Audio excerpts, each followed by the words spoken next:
Many will remember the iconic 1990 film Pretty Woman, where a call girl finds her true love, leading to a mix of wealth and romance she had longed for. The story ends as a beautiful love tale with a happy ending, urging viewers to overlook gossip and stereotypes. However, the real-life story behind Pretty Woman, set in Sacramento, California, USA, deviated significantly from the movie's idealized portrayal. The central figures in this real-life drama were Orville Fleming and Sarah Douglas.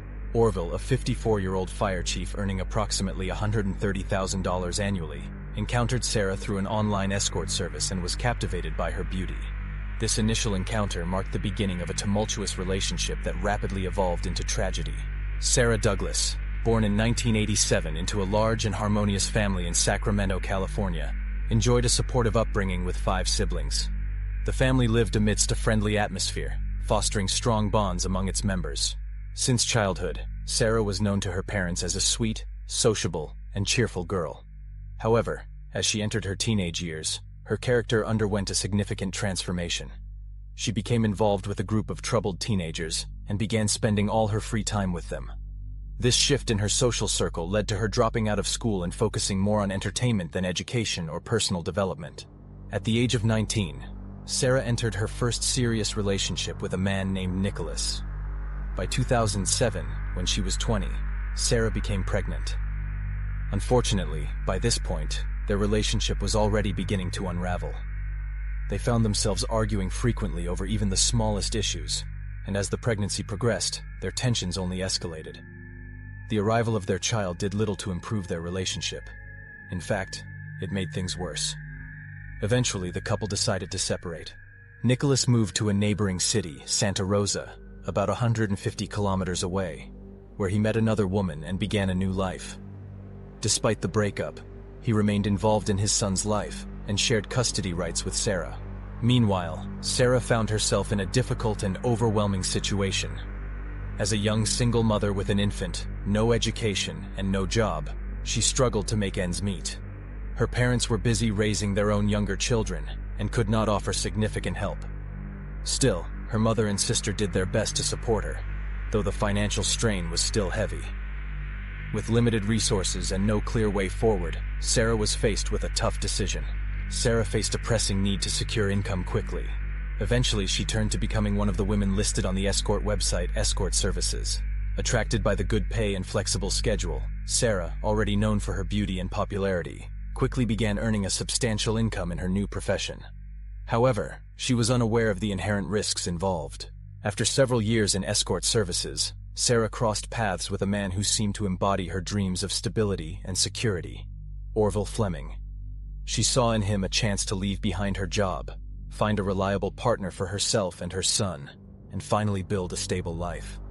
Blinded by her aspirations, she overlooked the potential dangers. Orville Fleming, born in 1958 in California, had led a seemingly exemplary life before meeting Sarah. For more than 3 decades, he had been a happy husband and father, dedicating himself to a successful career as a fire chief. His career spanned 24 years, including significant roles such as fire protection engineer at the California Department of Forestry and fire protection, where he ensured fire safety for Sacramento. Through his dedication and service, Orville earned respect and steadily climbed the ranks, eventually becoming battalion chief in 2012. Throughout his career, he maintained an impeccable reputation and resume. Fleming also worked as an instructor at a fire academy located in a neighboring city. In this role, he shared his invaluable experience and trained a new generation of firefighters. Thanks to his active career and flawless service, Fleming earned about $130,000 a year. This amount was more than sufficient to lead an independent and fairly affluent life. At the time of these events, the man had been married for over 30 years. All acquaintances and friends considered the Flemings an exemplary American family. The children were already grown, so the couple could afford to enjoy a comfortable and carefree life. But behind this family's outward prosperity lay Orville's dark secret. He spent a significant portion of his earnings on meetings with young escorts. Bored with family life, he sought excitement with young, beautiful women. Orville found them on dating and escort websites. That's how he met 24-year-old Sarah, who was 30 years his junior. Through intimate encounters with young women, the man found variety in his long-standing marriage. His wife was a modest woman, and it seemed he could only fulfill his hidden fantasies with escorts. After meeting the beautiful Sarah on the website, Orville arranged to meet her in person. She charged $300 an hour for each meeting. He liked her a lot. Their meetings became frequent. The young woman shared her struggles and problems with the fire chief. Fleming sympathized with her and even more. Gradually, he fell in love with her so deeply that he offered to help her and her child. Their relationship continued to blossom, and eventually, the man became infatuated with Sarah. He proposed that she leave his wife and start a new life together. Sarah agreed, and true to his word, Orville took action. There was an unpleasant conversation with his wife, and he left her and their 2 children to be with his lover from the escort agency. To ensure they could live peacefully, Orville bought a house in a quiet suburb near Sacramento. Sarah was overjoyed and shared the news with her relatives, believing her life was finally improving. She hoped to build a full-fledged family and promised Orville she would leave escort work behind forever. Everything seemed to be going well, though her relatives expressed concern about the significant age gap between them. Sarah was 24, while her new partner was more than twice her age.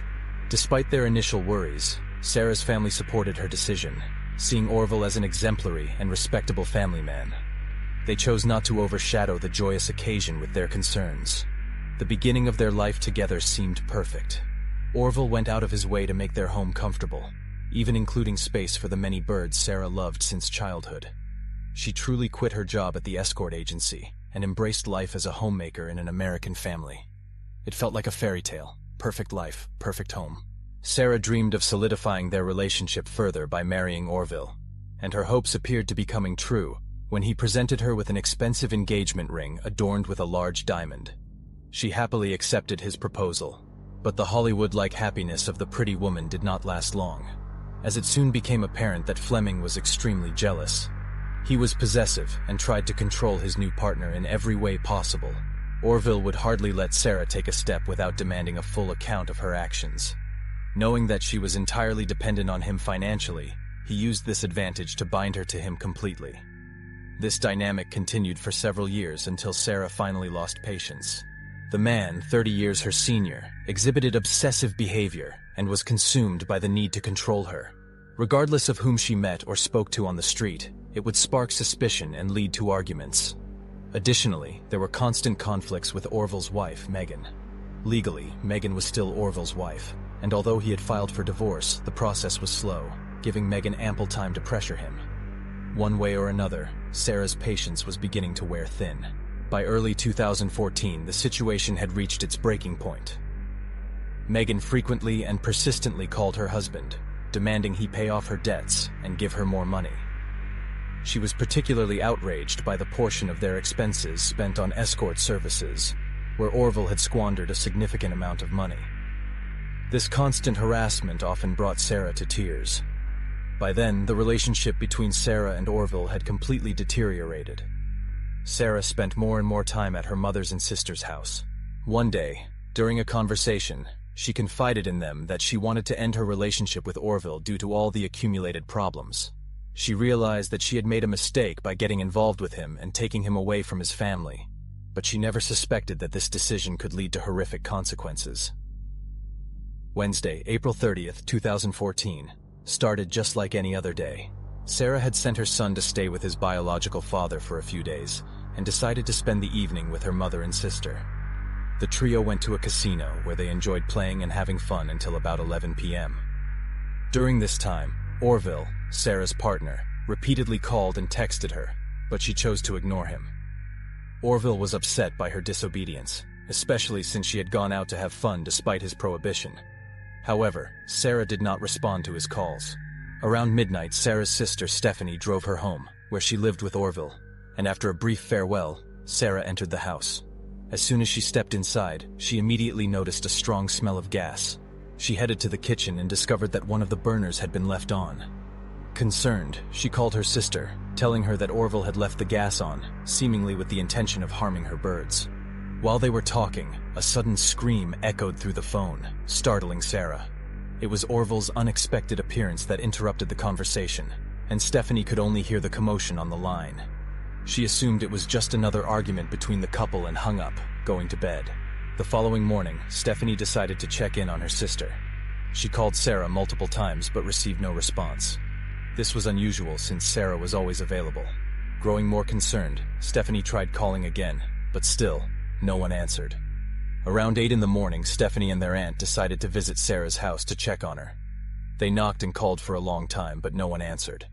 Just as they were about to leave, Stephanie's aunt tried the door handle, and to their surprise, the door opened.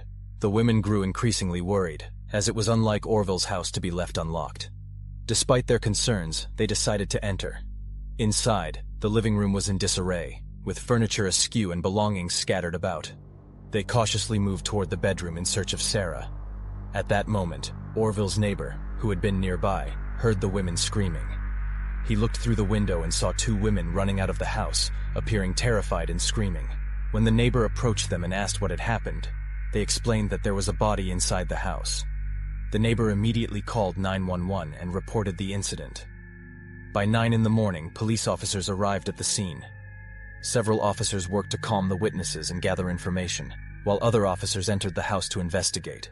As they made their way to the bedroom, the officers noticed clear signs of a struggle. Upon entering the bedroom, they discovered the lifeless body of a young woman lying face down on the floor. There were no signs of life. Her body and neck were marked with slashing wounds, and a bedsheet was wrapped tightly around her throat. Blood spattered the bed and walls. In the bathroom, they found blood-stained towels that had been tossed into the washing machine. All of the windows in the house were tightly shut, and aside from the woman's body, there was no one else present.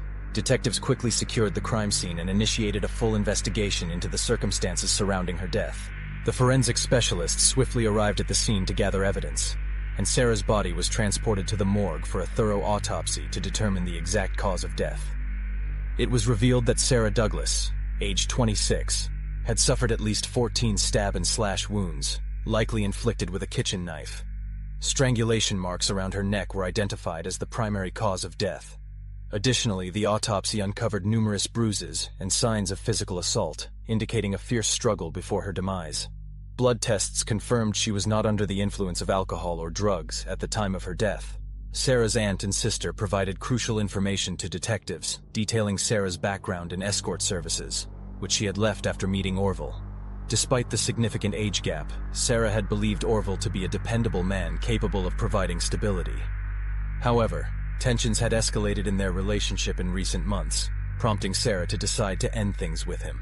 Stephanie, Sarah's sister, recounted the disturbing phone call she had overheard the previous night, suggesting a heated domestic argument. This evidence strongly implicated Orville Fleming in Sarah's brutal murder, leading authorities to swiftly issue a warrant for his arrest. Despite extensive efforts to locate him, Orville had disappeared, prompting a statewide manhunt. His service vehicle was discovered abandoned near his house, but there were no further clues to his whereabouts.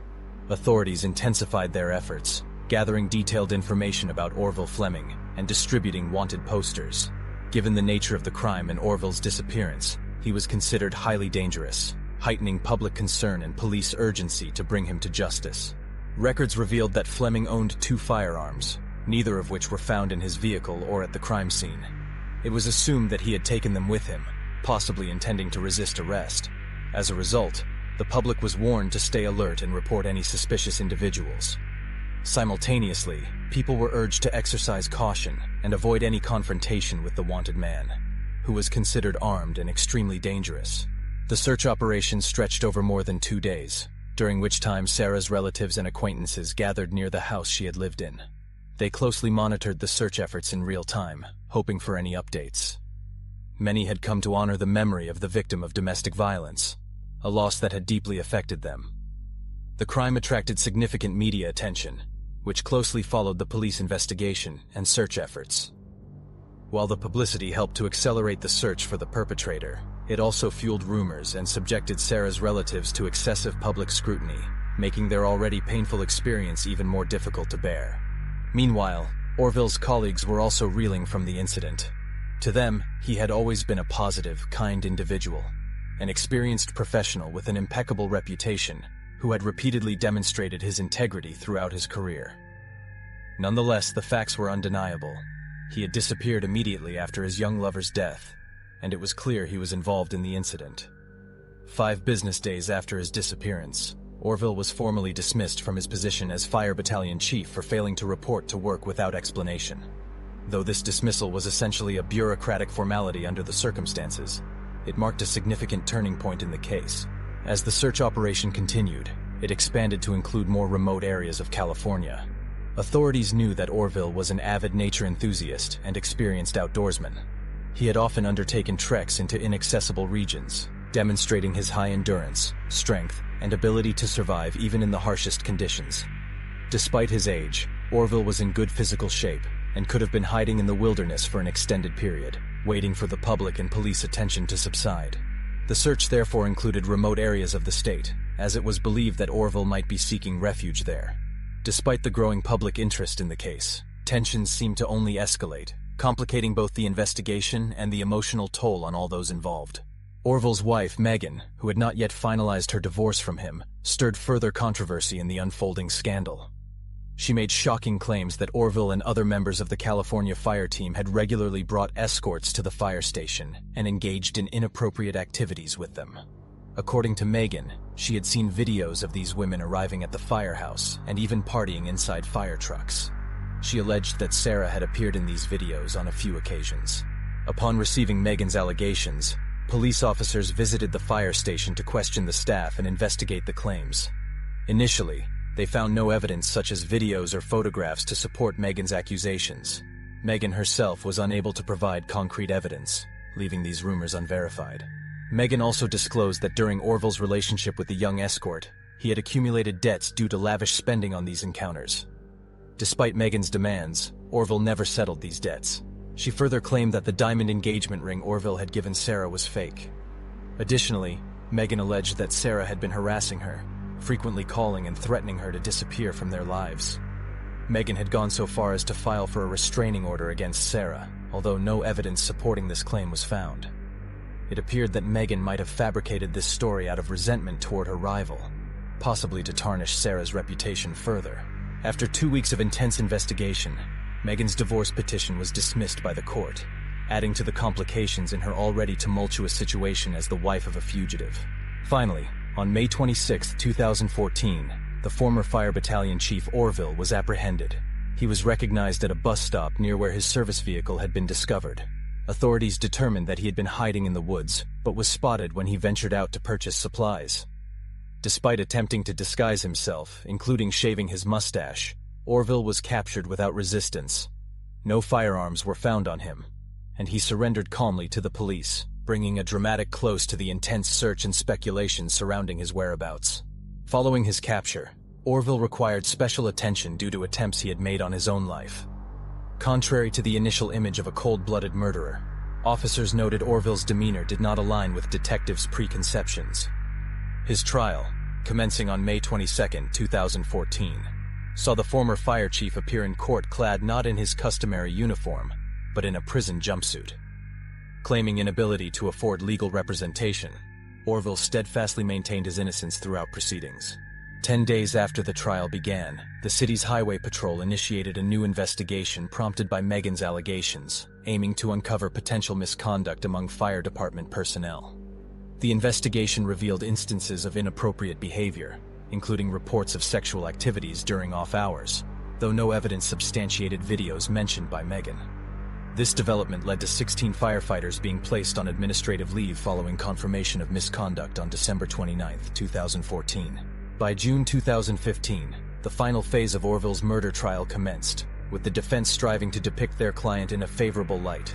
They portrayed Orville as a victim ensnared by an escort, Sarah, who allegedly abused substances. According to the defense, Sarah exploited Orville financially, leading to a fatal altercation precipitated by her. The defense argued that Orville's recollection of the event was hazy, which they hoped would mitigate charges against him. As part of their strategy, the defense sought to tarnish Sarah Douglas's reputation, claiming she had subjected Orville to constant criticism and suffered from alcohol addiction. However, forensic evidence and testimony from Sarah's relatives contradicted these claims. The night of the murder was marked by a heated argument, overheard in part by Sarah's sister, portraying a darker narrative than the defense had presented. At one point during the trial, Orville described entering a state of dissociation. He claimed that, like a zombie, he had walked to the kitchen, grabbed a knife, and returned to the bedroom, where he stabbed his lover multiple times. He portrayed the experience as one where he observed everything unfolding as though from outside his own body, feeling powerless to intervene. His actions did not stop there. After the stabbing, Orville began strangling the injured woman until she no longer showed any signs of life. Despite the brutality of the crime, Orville continued to insist that he could not remember the details, stating that his memory of the event was fragmented.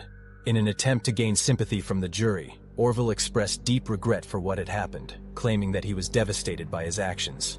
He also revealed that, while evading capture, he had attempted suicide 3 times.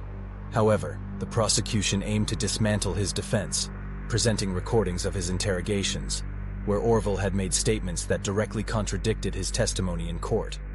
This inconsistency severely damaged his credibility and allowed the prosecution to push forward with first-degree murder charges.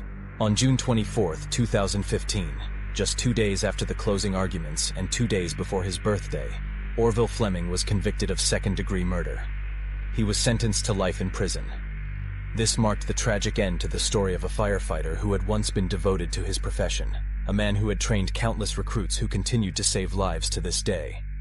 Yet the tragedy did not end with Sarah's death. A few months after the murder, Sarah's brother Leroy, to whom she had been very close, could not bear the loss of his beloved sister under such horrific circumstances. He took his own life, his heartbroken grief too much to endure. Meanwhile, Sarah's remaining relatives found some measure of solace in the court's decision, hoping fervently that Orville would never be released. They felt justice had been served, but the scars of their loss would remain forever. This case serves as a chilling example of how the police were able to stop a man who had descended into true psychopathy. Had Orville not been caught, he might have escalated to becoming a serial killer. It highlighted the sad reality that some individuals are so dangerous that society must act to prevent them from spreading further harm.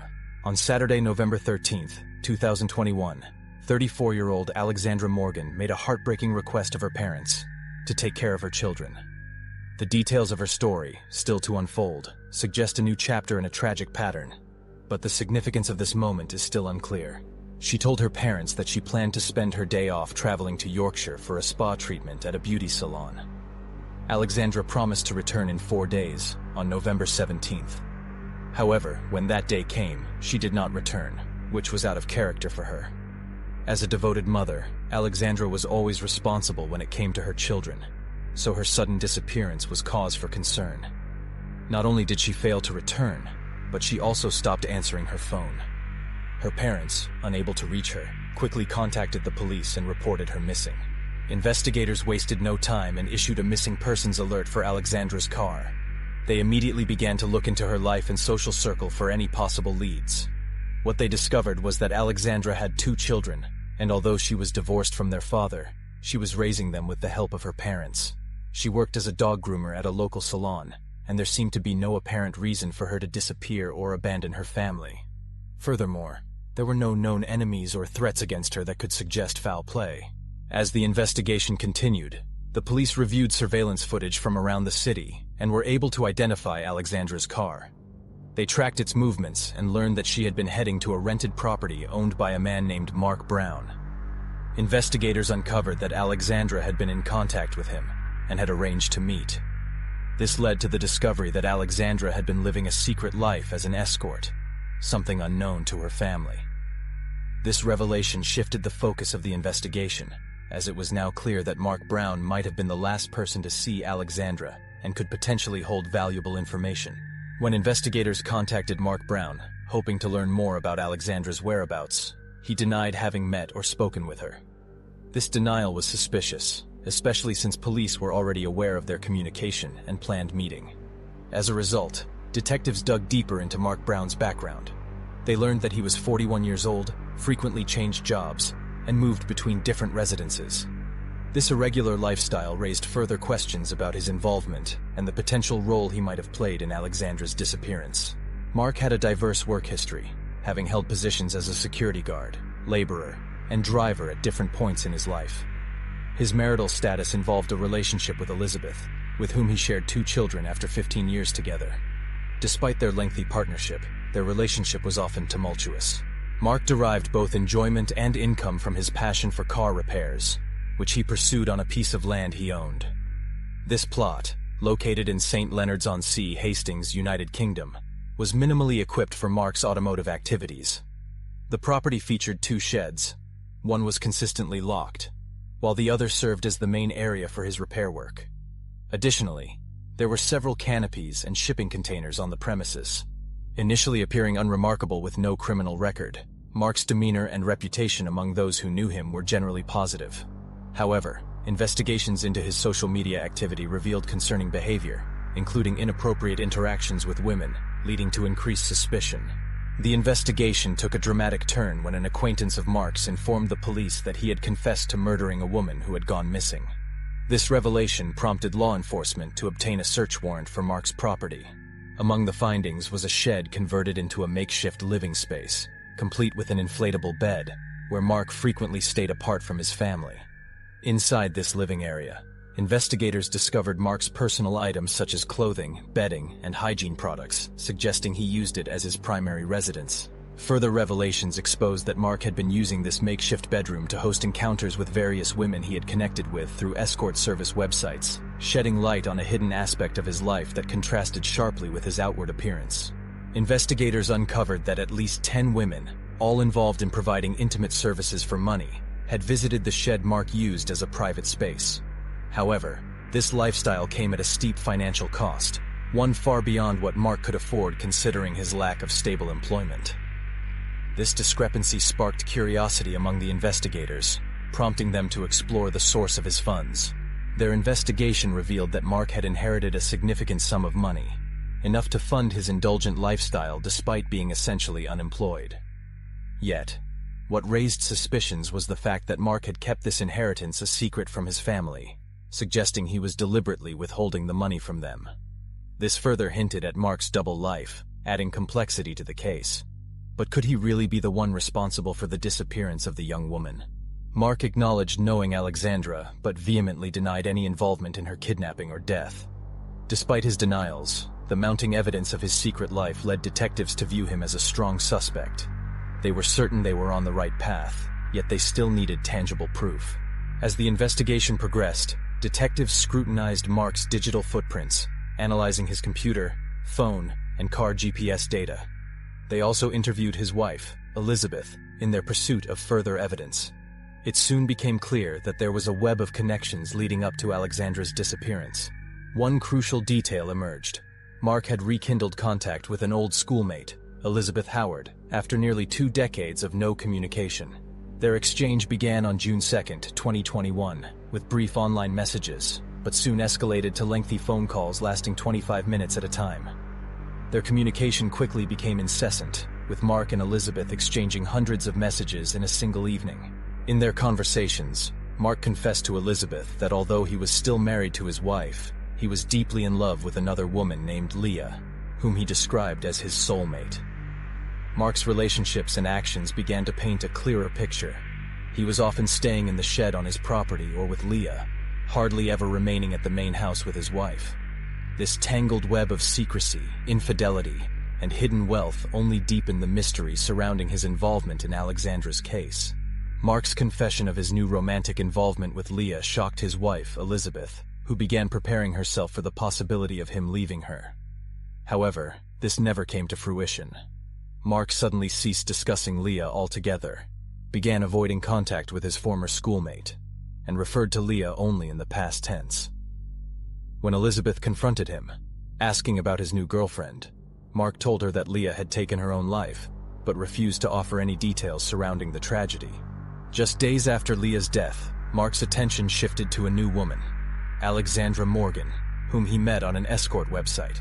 Known as Alex, she was a 34-year-old single mother from Sissinghurst, Kent, United Kingdom. Mark was immediately captivated by her and began searching for more information about her online. He discovered her address and learned various personal details about her life. By mid-June, the two were communicating, and Mark arranged a meeting with her. Before meeting Alex, Mark stopped by his home to drop off groceries and gifts for Elizabeth. He casually informed her that he was going to see his new girlfriend. During their encounter, Mark took a photo with Alex and sent it to Elizabeth, seemingly in an attempt to provoke jealousy. Yet, Elizabeth remained completely indifferent to the image. Following this, Mark's behavior grew increasingly erratic. He sent Elizabeth strange and unsettling messages. In one, he confessed that he had lost Leah and cryptically suggested that something similar could happen again. Mark's messages became darker and more revealing. He described himself as a monster and a psychopath, admitting to terrible acts against people he believed deserved harm. Despite his disturbing confessions, he reassured Elizabeth that he could never hurt her in the same way he had hurt others. As time went on, Mark's messages grew more enigmatic, filled with cryptic words and ominous undertones, leaving Elizabeth, and perhaps others, increasingly unsettled by his increasingly erratic behavior. The correspondence between Mark and Alexandra continued through the end of June, but by July, Mark disappeared for an entire month. During this time, investigators believe Mark rented temporary housing and began stalking Alex. He frequented the same stores, gas stations, and other locations that Alexandra was known to visit, keeping a close eye on her movements. By early August, Mark reconnected with the mother of his children, Elizabeth, and informed her that he had grown quite close to Alex. They were communicating frequently, occasionally meeting, and he had been offering her various favors, such as driving her places in his black Peugeot. However, as time passed, Alex bought a white Mini Cooper and no longer relied on Mark's assistance.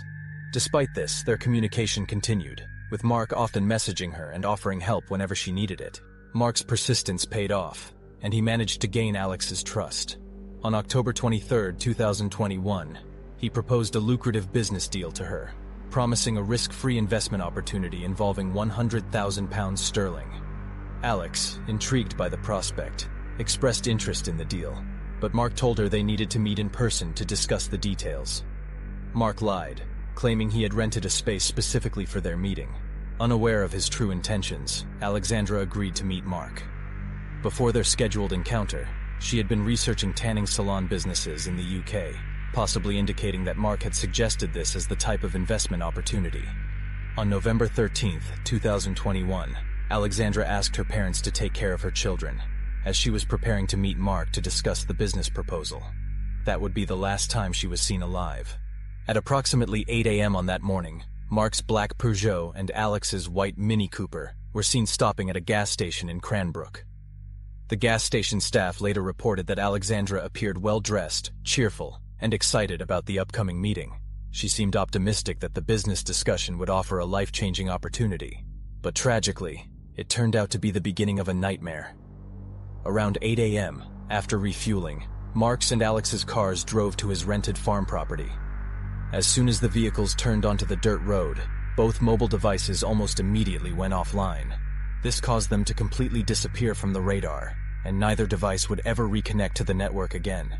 That evening, Mark attempted to send a photo of Alex's son to his wife, Elizabeth. However, the photo never reached its destination. It remains unclear what Mark intended to achieve by doing this, and it was one of his many bizarre actions that investigators would later piece together, step by step. Later that evening, around 11 p.m., Mark went to a gas station and purchased 5 liters of diesel fuel. However, he did not intend to refuel his van. According to police, he used the fuel to burn Alex. The white Mini Cooper, which Alex had recently purchased, left the farm property at 11:35 p.m. It was headed toward Alex's home address, a location Mark was aware of. These movements were tracked using the car's GPS and Brown's mobile phone, which began pinging along the vehicle's route. It became evident that Mark was either driving the Mini Cooper or was inside the vehicle during the trip. At Alex's residence, the suspected murderer entered her apartment and searched it. He was likely looking for evidence of their communication and attempting to delete any traces, such as messages. At approximately 1:43 a.m., Mark returned to the farm, but he left again almost immediately, around 2 a.m. He was likely disposing of evidence. The next day, Mark approached his supervisor at the construction company and requested a few days off. He spent those days at the rented farm, presumably conducting a thorough cleanup to eliminate any potential evidence. Afterward, Mark replaced the license plates on Alexandra's car and continued making frequent trips to the rented farm where he had met Alex. During this period, police were already monitoring him, collecting video footage and confirming his movements using geolocation data. This enabled investigators to gain access to the farm property. While inspecting the Bridge Farm property, law enforcement officers encountered Mark. On November 23rd, officers spoke with the suspect without revealing their true intentions. though they were already confident he was responsible for Alexandra's disappearance and murder. Mark claimed that Alexandra had met him for an intimate encounter and left around 8:45 a.m., but he had no idea where she went. However, the police already knew this was a lie. The officers requested a DNA sample and fingerprints from him, which were sent to the lab for analysis, and the investigation continued. The following day, November 24th, Mark returned to his job at the construction company. There, colleagues began questioning him about rumors of his involvement in the woman's disappearance. Mark admitted that the police had searched the farm and boasted that he might be implicated in a horrific crime that could send him to prison for life if they found anything, though he avoided giving details. These rumors reached his boss, who called Mark into his office to clarify the situation. In a private conversation, Mark confessed to his boss that he was involved in 2 murders and would be imprisoned. He also revealed that he had placed Alexandra's car keys in a bag and left them inside one of his work tools. Investigators later found the keys in the location Mark had described. Following the conversation with Mark, the supervisor contacted the police and informed them about Mark's confessions. On November 25th, 41-year-old Mark Brown was arrested on suspicion of kidnapping and murdering Alexandra Morgan. Despite his talkative nature with colleagues, Mark denied any involvement in Alexandra's disappearance during all subsequent police interrogations. He was questioned 9 times, but no confession was obtained. He steadfastly denied everything. However, evidence began to emerge with each search and examination of the rented farm conducted by detectives. Inside a metal drum, which had been used to discard ash from a fire, human remains were discovered. Among these remains was a charred jawbone with teeth, and forensic experts confirmed that they belonged to the missing Alexandra Morgan. Investigators began to suspect that Mark might be connected to another crime he had mentioned to his colleagues. His wife revealed that he had been in contact with Leah Ware, who had mysteriously disappeared after Mark claimed she had taken her own life. Detectives needed to verify this claim. They discovered that Mark had indeed been involved with Leah Ware. But contrary to Mark's story, Leah had not taken her own life. Instead, she had vanished under mysterious circumstances after heading to meet Mark. This revelation gave the police every reason to suspect him of being involved in her abduction and murder. On November 28th, during an interrogation, Mark continued to refuse to admit to either crime. The search for the missing Leah Ware began in earnest. A week later, Leah's car was found on Hoadhurst Lane. Inside the vehicle, DNA evidence linked to the suspect was discovered, providing further grounds to charge Mark. However, detectives did not stop there and continued gathering more evidence.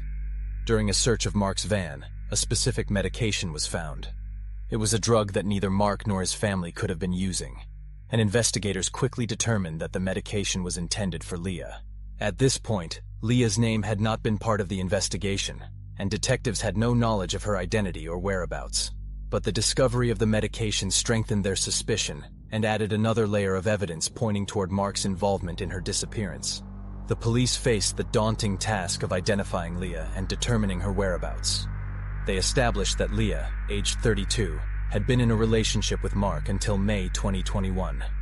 After that point, she cut off contact with her family, including her 3 children, and ceased using her phone and bank cards. During a subsequent search of Alexandra's apartment, authorities discovered a small box belonging to her son, containing pocket money. Inside, investigators found several notes, one of which mentioned Bridge Farm. They also recovered access codes for Alexandra's phone and seized the device for further analysis. Upon unlocking the gadget, the police gained access to correspondence between Alexandra and Mark Brown. At this juncture, the disappearance was reclassified as a murder. On January 5, 2022, Mark Brown faced additional charges, this time for the suspected murder of Leah Ware. Law enforcement officers spent another 2 days completing their investigation at the suspect's rented farm on January 26th and 27th. During subsequent interrogations conducted in March of the same year, Mark opted not to comment. Preliminary hearings commenced in March, with Mark Brown appearing before the royal court. The trial date was set for October 17th, 2022. To reconstruct the events related to Leah, detectives had to delve into the year 2018, when Mark initially encountered her. On March 25, 2018, Mark contacted Leah through the same escort website where he later connected with Alexandra. Leah, who struggled with substance abuse issues and had lost custody of her children, was also under psychiatric care and taking specific medications, which were later found in Mark's car. Their first meeting occurred when Mark arranged for intimate services, and Leah visited him. As it turned out, Mark had encountered Leah over 10 years ago at the market, where he instantly fell in love with her. So, when he later saw her on the escort website, he did not hesitate to reach out and arrange a meeting in person. The two immediately hit it off, and their romantic relationship quickly blossomed. By December 2018, they had moved in together, renting a separate apartment. Mark paid the rent for 6 months in advance. At this time, however, Mark was still married to his wife, Elizabeth, with whom he had children. Despite this, he lavished his new girlfriend with a significant number of gifts, including 2 dogs and a horse, which she cherished deeply. Tragically, the remains of one of the pets were later discovered on his farm during a police search. Despite the apparent affection and gifts, their life together did not last long, and Mark eventually returned to his wife and children. However, he allowed Leah to remain in the apartment, and even provided financial support to help her get back on her feet. Their lives then diverged for a period, but a few months later, Mark and Leah reconnected. They moved to a rented farm, where they lived in a caravan. However, a dispute arose between Mark and the landowner over the use of the van. Shortly after, the caravan was mysteriously set on fire, and police suspected that Mark had intentionally burned it down to resolve the conflict with the owner. Following the fire, Leah was forced to move into a shed and live with Mark. In 2019, Mark took a job as a convoy escort, and Leah frequently traveled with him. However, their relationship was far from a fairy tale. Despite his professed love for her, Mark was described by acquaintances as excessively jealous and controlling. He would not allow Leah to spend time alone, even while he was away for work, which revealed the darker side of their relationship. Mark had been receiving a care allowance for Leah due to her ongoing health issues. During this time, an important and life-changing event occurred. Mark's mistress became pregnant. He was looking forward to the arrival of the baby, but at the 20-week mark, the woman decided to terminate the pregnancy. This came as a heavy blow to Mark, who had been eagerly anticipating the birth. Later, during a court session, Mark described this event as a devastating loss, one that deeply affected him and led him and his girlfriend into a dangerous pattern of using illegal substances to numb their pain. On November 24, 2022, Leah was involved in a serious accident and was hospitalized. During her time in the hospital, she suffered a miscarriage. Despite the grief, Leah requested that the doctors not inform her lover about this tragic event. Just a few weeks later, on December 14th, Mark was dismissed from his job. The management had learned that Leah had accompanied him on a business trip, something that was strictly against company policy. This incident led to a series of arguments and conflicts between them, further straining their relationship. After these events, Mark found employment at a construction company called Raznorabochian. When he later discovered that Leah had suffered a second miscarriage, he reached a breaking point in their relationship. He intended to completely end things with her and move on to Elizabeth. However, despite his plans, he never followed through with them. Meanwhile, in February 2020, Elizabeth, with whom Mark had children, found out about his affair with Leah. She was devastated and considered divorcing him. Mark himself admitted that, over time, he had indeed planned to leave Elizabeth for Leah. However, he had always intended to wait until his eldest son turned 16 before making any drastic decisions. In the meantime, he continued living with Leah, but he refused to divorce Elizabeth. During an examination of Mark's communications, it was revealed that he frequently visited adult websites featuring explicit content, an indication of his troubled state of mind during this period. Additionally, Mark engaged in some forms of extreme sex, including forced coercion. He found pleasure in the fact that Leah did not resist, acting as a submissive victim to his specific fetishes, unlike his wife. In mid-April 2021, Mark was still working part-time as a security guard. During this period, Leah and her 2 dogs lived with him. On May 5, 2021, Leah, who had become his mistress, reached out to a friend for help, asking them to intervene while Mark was at work. The friend who arrived was horrified by the conditions in which Leah was living. She had been locked in a shed, secured with a barn lock, and when the friend tried to open it, they couldn't. This visit turned out to be the last time Leah was seen alive. The following day, Mark left the farm, and by that point, Leah was presumed to be dead. She was never seen again, and she did not use her phone or bank cards. One of Leah's dogs was taken by Mark to his sister, and he began distributing her belongings. These actions provided ample reason to believe that Leah was no longer alive. Only a month after Leah's disappearance, Mark was already back on the escort site searching for a new partner. Surprisingly, even weeks after Leah vanished, her alleged killer continued to receive the benefits meant for her. In court, Brown claimed that Leah was still alive, insisting he had not harmed her and that she had simply left him. Mark also denied responsibility for Alexandra Morgan's death. He stated that she came to the farm to provide the intimate services they had agreed upon. According to him, as she approached the house, she accidentally slipped and fell, hitting her head, which caused severe bleeding. He claimed she died as a result of this accident. Mark said the scene was horrifying, and, in his panic, he decided not to report it to the police, opting instead to dispose of the body. He maintained that it was a tragic accident. During the trial, the prosecutor argued that the murders of both women bore striking similarities. Mark had met both women on the same escort website. He gained their trust before ultimately taking their lives. In December 2022, Mark Brown was found guilty of the abduction and murder of both women. The trial lasted 6 weeks. The verdict was 2 life sentences with the possibility of parole after 49 years. The time Mark had already served in custody was credited by the court. To this day, Mark remains behind bars, maintaining that Leah is alive and that he knows her whereabouts. However, she has never been found. When 23-year-old college student Tina Bagar disappeared, it caused widespread alarm. Her friends and family joined the search, uncovering a shocking secret about her life. This is the story of how academic pursuits led a young beauty down a dark path. Tina Bagar was born in December 1971 in South Dakota, United States. Her father was a National Guard commander, and her mother worked as a nurse. Due to her father's military service, the family moved frequently. They lived in Florida, Michigan, and Alaska. Despite the typical challenges of military families, Tina's parents managed to raise 6 children, all of whom attended Catholic schools. Tina excelled academically and was a source of pride for her family. After graduating high school, she enrolled in university, necessitating a move away from her parents' home to live on campus. In mid-1995, Tina began her studies as a psychology student, with aspirations of further education in graduate school. Her academic excellence led to her selection, along with 7 others, for a project with the Centers for Disease Control and Prevention, CDC, focused on combating HIV. This project involved extensive interaction with individuals living on the streets and those incarcerated, many of whom were involved in the sex trade. Later, Tina pursued an independent project aimed at developing systems to prevent HIV among women in the sex work industry, which included studying escort services. During this period, Tina was romantically involved with Todd Nernberger, also a university student studying chemical engineering. At the age of 23, Tina was working as a waitress at a restaurant.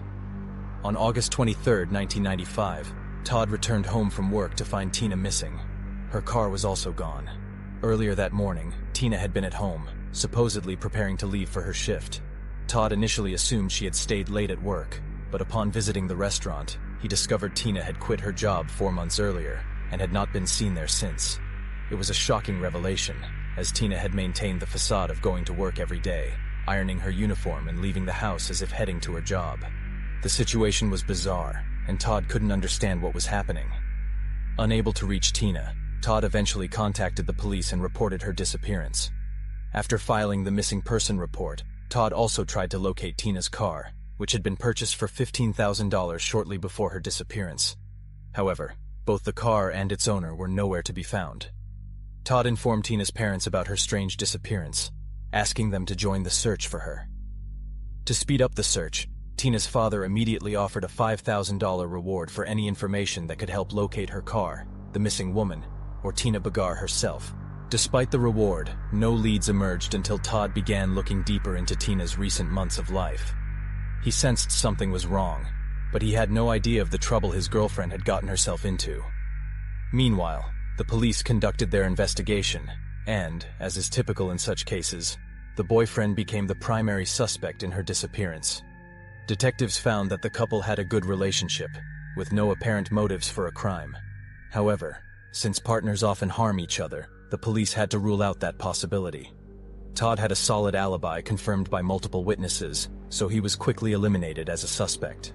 However, some of Tina's close friends mentioned that she had expressed a desire to live alone, despite having a good relationship with Todd, and might have been planning to break up with him. There was still hope that Tina would return home safely. As is often the case in such disappearances, the police believed she might have simply taken time for herself and would eventually return. But Tina's mother felt that something terrible had happened. Her daughter had never disappeared without a trace before, and always kept her family informed about her plans. At the time, there were no mobile phones, so police couldn't use technology to track her. Todd began searching for clues, trying to figure out where his girlfriend might have gone. He started by thoroughly examining the apartment they shared, looking for hints.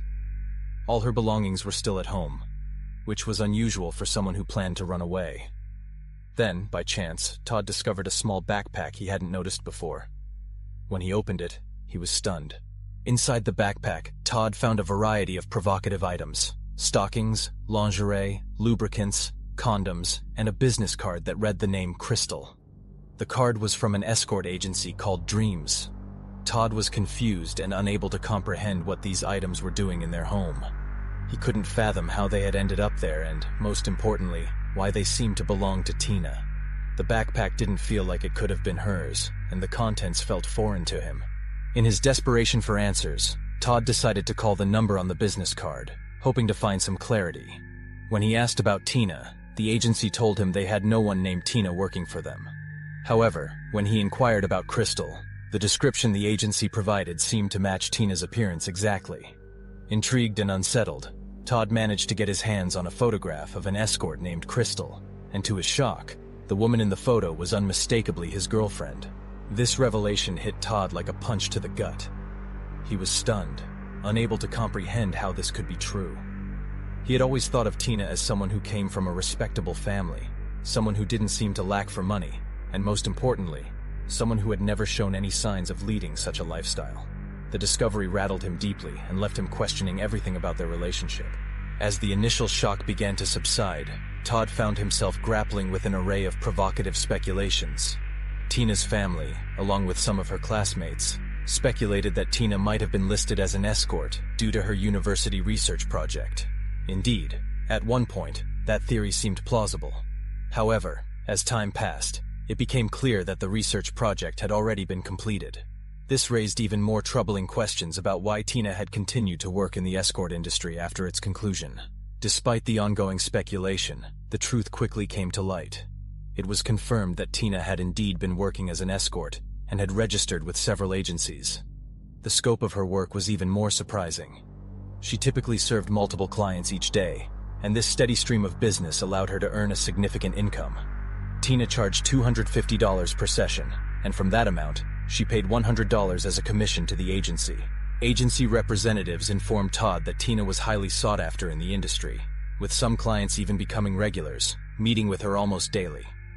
Further investigation revealed that she had been working with at least 2 escort agencies, paying a portion of her earnings to these companies in exchange for client referrals. This arrangement had been ongoing for at least a year, during which Tina had built a reputation for herself as a high-status escort, eventually achieving VIP status. As her clientele grew, she also began meeting some of her clients independently, bypassing the agencies altogether. With this new information, detectives compiled an extensive list of potential suspects who might have been connected to Tina's disappearance. Dozens of men had interacted with her under the name Crystal, and all of them needed to be investigated. The police began to probe deeper into what had driven this young woman, who had once been focused on academic research and seemed to have a bright future, to fall into such a lifestyle. The answer, though, turned out to be simpler than anyone expected. Tina's family was struggling financially, and she needed to find a way to pay for her college education. The cost of tuition alone was approximately $27,000 per year, and her job as a waitress was barely enough to cover her living expenses, let alone her studies. Her financial situation was dire, and despite her best efforts, she found it increasingly difficult to make ends meet. Tina's university project, which focused on escort work, had also played a role in her eventual decision to enter the industry. While conducting her research, Tina likely became curious about the world she was studying, and before long, she decided to try the work herself. It offered far greater financial rewards than her restaurant job ever could. But there were other pressures as well. Tina had 5 siblings, all of whom her parents were supporting, and she didn't want to become a financial burden on a family already stretched thin. She preferred to handle her financial struggles independently, refusing to add to her family's challenges. Shortly before she entered the escort industry, Tina had been involved in a car accident. Her vehicle was vital for her daily commute to university, which took about 30 minutes each way. To repair or replace her car, she needed additional funds. Living with her boyfriend in a relatively expensive area only added to the financial strain, as they had to cover a high rent cost. All of these factors converged, and Tina made the decision to turn to escort work to meet her financial needs. They also needed funds for groceries, utility bills, and other expenses, which they struggled to cover. Despite their financial difficulties, the couple didn't deny themselves luxuries.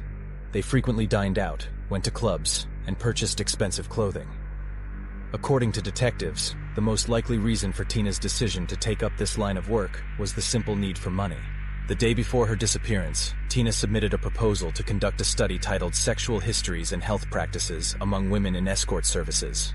She listed university professors as project supervisors, although none of them had signed the document. Ultimately, Tina decided to carry out the study on her own by stepping into the role of the subjects she was researching. After a brief investigation, detectives uncovered that Tina had planned to break up with her boyfriend and move out to live on her own. This would have allowed her to freely pursue her activities without hiding from her partner while reducing expenses, so she could spend her earnings solely on herself. However, Todd had no idea that his girlfriend was planning to end their relationship. Police again re-evaluated Todd as a potential suspect. This time, he had a compelling motive. Upon discovering the hidden side of Tina's life, he could have lost control and killed her. But as before, investigations cleared him of any involvement. This still did not explain Tina Begar's disappearance. Detectives then obtained access to her pager and address books. They aimed to analyze her client list, suspecting that one of the individuals who had hired Crystal could be involved in her disappearance. Police carefully reviewed all of Tina's communications. It turned out that one phone number contacted her more frequently than any other. Detectives called the number and described the situation. The man identified himself as Ken Tranchita. He was born in 1953 in Detroit and was 42 years old during the events in question. Ken grew up in Southfield and had a history as a drifter and con artist, lacking a steady job and occasionally resorting to odd work to sustain himself. Investigators delved deeper into his background after a brief conversation, uncovering a criminal record that included tax fraud, breaking and entering arrests, and instances of swindling clients through fraudulent schemes, as well as stealing revenue from a workplace. While Ken's record did not indicate any prior violence against women, his dubious past raised suspicions. During conversations with detectives, Ken appeared nervous and carefully chose his words. A search of Ken's residence yielded nothing incriminating, but what struck investigators as highly unusual was his use of Tina's car. Ken explained that Tina had left the car with him temporarily, claiming they had fallen in love at first sight after meeting in a restaurant where Tina had stopped for a meal. Their relationship, Ken asserted, evolved beyond Tina's escort services, with her eventually ceasing to charge him, citing their growing romantic involvement. According to Ken, Tina had intended to leave her boyfriend for him and quit her escort work. On the day of her disappearance, Ken stated that he had driven Tina to the airport, where she planned to travel to another city. He was using her recently purchased car, which she had acquired to replace her old vehicle. Ken asserted that he had not seen or heard from Tina since that day. Detectives found Ken's apparent lack of concern about Tina's absence puzzling, given the circumstances. Overall, Ken's portrayal as Tina's romantic partner did not seem to align with the expectations or the details surrounding her disappearance, leaving investigators with more questions than answers in their pursuit of the truth. The stark age difference between them and Ken's rough, unrefined appearance were immediately noticeable to everyone. Detectives were skeptical of his account and pressed forward with their investigation, regarding him as the main suspect. Police subsequently reached out to the Honda dealership where Tina had recently bought her car. An employee there confirmed Tina's visit with a male companion, later identified as Ken from a photograph. Tina had financed the vehicle, putting down $5,000 toward its total $15,000 price tag. During the purchase, dealership staff observed Tina and Ken arguing. Despite being seen together, they did not appear to be a loving couple. Tina insisted that Ken cover the entire cost of the car, rather than the down payment he had already provided. Ken, however, refused. The salesperson overheard that Ken had given Tina the down payment money, but she expected him to cover the entire cost without repayment. It was also disclosed that Ken worked at a car wash, a 42-year-old man with an unsteady work history, but a talent for deception. Ken had convinced Tina of his wealth and ownership of property, even leading her to believe he owned the car wash where he was employed, making a profound impression on her. Tina saw Ken as a potential benefactor who could alleviate her financial hardships, reminiscent of her favorite film, Pretty Woman, which mirrored such a storyline. Despite their nearly 20-year age gap, Ken presented himself to Tina as a charming prince capable of being her ideal husband and solving all her problems. Unbeknownst to her, his promises of stability and prosperity were entirely false. However, the detective's suspicions were based primarily on Ken's use of the missing woman's car, leaving them with more questions than answers about his involvement in Tina's disappearance. He arranged for a meeting with Ken under the guise of seeking reconciliation and understanding. Tina's father, skilled in persuasion, hoped to coax a confession from Ken during their conversation. Aware of the risks, he approached cautiously, maintaining a facade of calm while his heart pounded with anxiety. During their meeting, Tina's father skillfully steered the conversation towards memories of Tina and their shared hopes for her safe return. As they spoke, he noticed subtle shifts in Ken's demeanor, hesitations, nervous twitches, that betrayed his inner turmoil. Sensing an opportunity, Tina's father subtly hinted at inconsistencies in Ken's earlier statements, gently probing for cracks in his facade. Ken, caught off guard by Tina's father's empathy and astuteness, began to unravel. The weight of his guilt and the pressure of deception became too much to bear. In a moment of vulnerability, he confessed to his involvement in Tina's disappearance, his voice barely above a whisper, as if releasing a burden he could no longer carry. Tina's father, maintaining composure despite his shock, carefully recorded Ken's admission. With this critical piece of evidence in hand, he swiftly contacted law enforcement. Ken was arrested once more, this time with a confession that would change the course of the investigation. In the end, Tina's father's patience, empathy, and strategic approach proved instrumental. His determination to uncover the truth, coupled with his unwavering love for his daughter, led to justice for Tina and closure for her grieving family. Determined to uncover the truth, Tina's father continued his efforts to gain Ken's trust. He paid Ken's bail, hoping that by doing so, he could get closer to the suspect, and ultimately, extract some useful information about his daughter's whereabouts. Over the course of several meetings, Tina's father even dined with Ken multiple times, trying to engage him in conversation. Each time, Ken gave a different account of what had happened to Tina, always pretending to be concerned for her welfare. However, his stories remained inconsistent and unconvincing, offering no real insights into her disappearance. Ultimately, the plan to gain his trust failed, and Ken's reluctance to provide any solid details only deepened suspicions. Meanwhile, the police decided to revisit the investigation of Tina's car, the Honda Accord that Ken had been using. This time, they conducted a more thorough examination of the vehicle. In the trunk, they discovered a small coffee cup with a drop of blood on the rim. Beneath the trunk mat, they found a large blood stain, a crucial piece of evidence that had been overlooked during the initial inspection. The blood samples were sent to a forensic lab for analysis, and the results confirmed what the investigators had suspected. The DNA belonged to Tina, the missing woman. The fact that this evidence had been missed earlier left the police puzzled. It was unclear why it hadn't been found during the first inspection, but the discovery marked a significant breakthrough in the case. Forensic experts determined that the amount of blood found suggested Tina had died, as it was far too much for her to have survived. Investigators now speculated that Ken had killed her, hidden her body, and then continued driving her car, pretending she had simply vanished. His previous claims that Tina had left calmly were now seen as lies, as no one could survive such a violent loss of blood. Despite the mounting evidence, investigators still lacked definitive proof that Ken was responsible for Tina's disappearance. They needed to find her body, and that's when unexpected help arrived. One of Ken's relatives, his aunt, came forward with crucial information. She revealed that Ken owned a property that had been abandoned for some time. While he hadn't lived there in years, there were signs that he had recently visited the house. This new lead provided the investigators with a potential location to search for Tina's body, offering a glimmer of hope in what had been a frustrating and mysterious investigation. Detectives arrived at the address, where they made a grim discovery. A human body had been left to decompose. The scene was chilling, and bloodstains throughout the house indicated that the victim had been killed elsewhere before being transported to this location. The advanced state of decomposition made it difficult for the authorities to pinpoint the exact cause of death, though they suspected strangulation as the likely cause. Dental records later confirmed that the body belonged to Tina Begar. Upon closer inspection, forensic experts found multiple types of injuries on her body, any of which could have been fatal.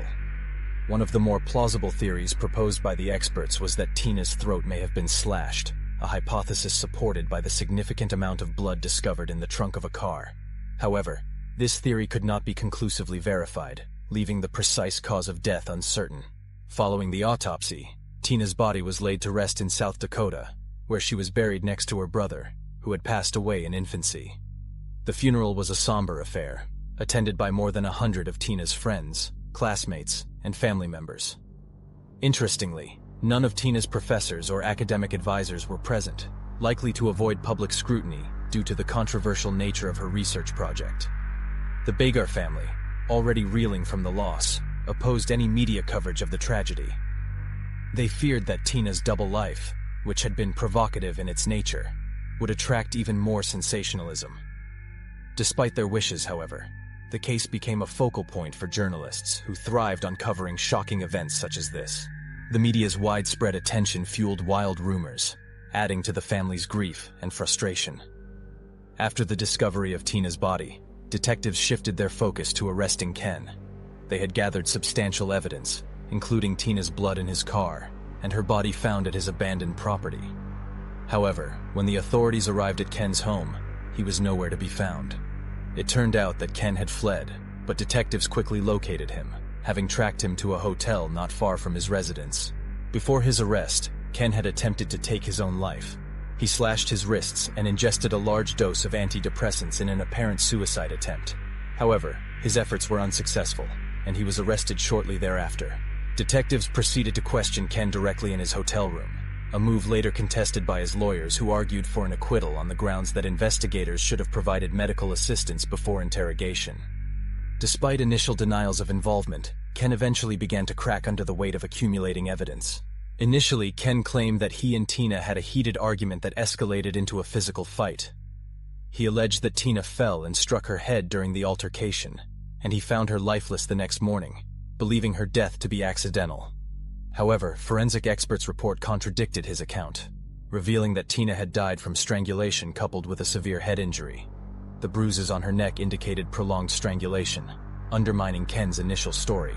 In a subsequent change of narrative, Ken asserted that Tina, grappling with long-standing depression and financial difficulties, had requested him to end her life. According to Ken, Tina had allegedly wanted to die for some time, but lacked the courage to take her own life, prompting him to assist her.